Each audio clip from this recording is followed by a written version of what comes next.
بسم اللہ الرحمن الرحیم۔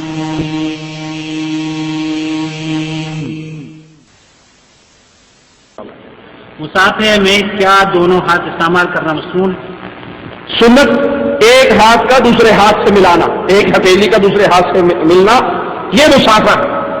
جو دو حضرات دو ہاتھوں کے قائم ہیں وہ صحیح بخاری کی ایک روایت کو دلیل بناتے ہیں کہ رسول اللہ صلی اللہ علیہ وسلم تشریف فرما اور صحابی کا ایک ہاتھ رسول اللہ صلی اللہ علیہ وسلم کے دو ہاتھوں کے اندر تھا۔ کہ دیکھو جی مسافہ دو ہاتھ سے ثابت ہو گیا، حالانکہ میٹھا میٹھا ہاتھ کوڑا کوڑا چھو چھو۔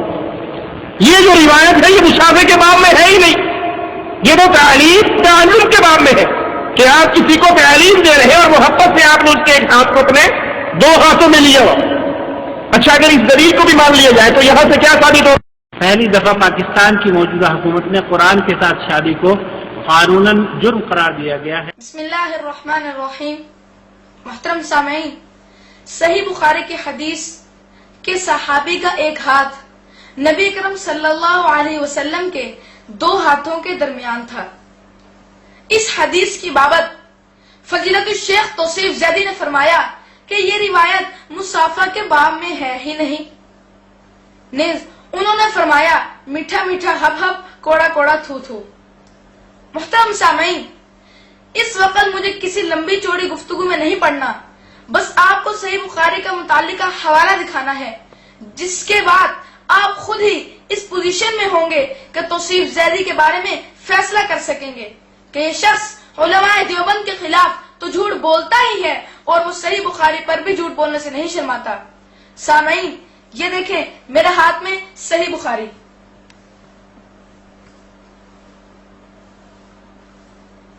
اور سامعین اور یہ وہ حدیث کہ صحابی کا ایک ہاتھ نبی کرم صلی اللہ علیہ وسلم کے دونوں ہاتھوں کے درمیان تھا، اور یہ دیکھیں کہ اس روایت پر امام بخاری رحمہ اللہ نے مصافہ کا باب باندھا ہے کہ نہیں۔ آپ سامعین خود ملاحظہ کر لیں، یہ باب المصافہ امام بخاری نے اس میں باب باندھا ہے، باب المصافہ۔ توصیف زیدی غور سے دیکھ محترم سامعین، اور اسی کے نیچے باب الاخذ بالیدین۔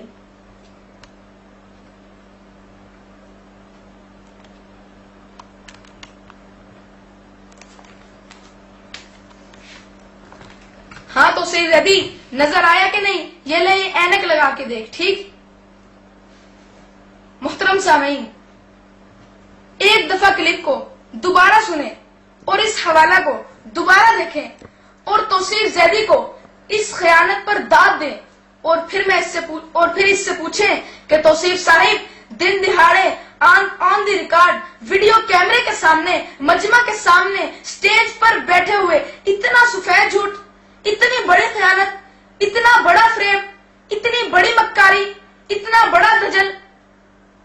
محترم سامعین اب آپ بھی فیصلہ کریں کہ یہ شخص قابل اعتماد ہے، اور علماء دیوبند کے خلاف اس تنقید پر اعتماد کیا جا سکتا ہے۔ نیز یہ کہ میٹھا میٹھا ہب ہب کوڑا کوڑا تھو تھو کا مصداق کون ہے، تم یا ہم؟ اور کیا حدیث کے بارے میں ایسا محاورہ استعمال کرنا تمہیں زیب دیتا ہے؟ کیا کسی حدیث کو کوڑا کوڑا کہا جا سکتا ہے؟ کیا معاذ اللہ اس پر تھو تھو کا اطلاق کوئی مسلمان کر سکتا ہے؟ توصیف زیدی شرم تجھ کو مگر نہیں آتی۔ محترم سامعین بات یہیں تک بس نہیں ہو جاتی کہ امام بخاری رحمہ اللہ نے اس حدیث پر باب باندھا ہے، باب المصافہ، مصافہ کا باب، بلکہ اسی مضمون کی روایت پر اس باب کے فوراً بعد یہ باب ہی باندھا ہے، باب الاخذ بالیدین۔ سامعین یہ دونوں باب میں آپ کو کچھ دیر پہلے صحیح بخاری میں دکھا چکا ہوں۔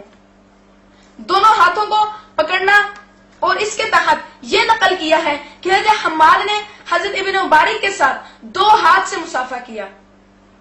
اب آپ حضرات بھی فیصلہ کریں کہ دو ہاتھوں سے مصافہ کرنے والے حنفی اہل سنت والجماعت صحیح بخاری پر عمل کر رہے ہیں، یا ایک ہاتھ سے مصافہ کرنے والے غیر مقلد جو صرف بخاری کا راگ الاپتے ہیں عمل نہیں کرتے۔